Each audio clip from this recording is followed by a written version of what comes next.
సృష్టిలో ఏ చెట్టు అయినా పువ్వు పూసి కాయలు కాస్తుంది, కానీ ఒక్క మారేడు చెట్టు మాత్రం పువ్వు పూయకుండానే కాయలు కాస్తుంది. అమెజాన్ నది పైన ఇప్పటి వరకు ఒక్క వంతెన కూడా కట్టలేదు.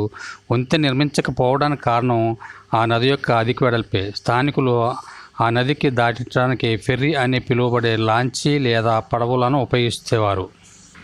ప్రపంచంలో గులాబీ రంగులో ఉన్న సరస్సులు 8 ఉన్నాయి. ఆ రంగుకి కారణం ఆ నీటిలో ఉండే ఆల్గే.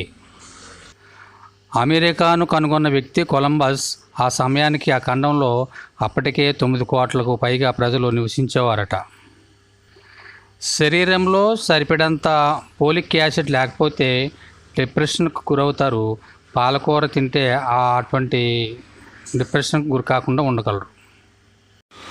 హూపింగ్ కొంగల గురించి ఎప్పుడైనా విన్నారా? కళ్ళు పుట్టినప్పుడు ఇవి నీలి రంగులో ఉంటే 6 నెలల తర్వాత బంగారు రంగులోకి మారతాయంట. సింపాంజీ యొక్క డిఎన్ఏలు మనిషి యొక్క డిఎన్ఏలు పోల్చి చూస్తే 99% ఒకటేలాగా ఉంటుందట. తుఫాన్ గాలిలో విడుదలయ్యే శక్తి 1 మెగాటన్ బాంబుతో సమానం. ఇండియాలో మొట్టమొదటి ఎలక్ట్రిక్ స్ట్రీట్ లైట్ను 1905లో ఆగస్టు 5న బెంగళూరులో ప్రారంభించారు.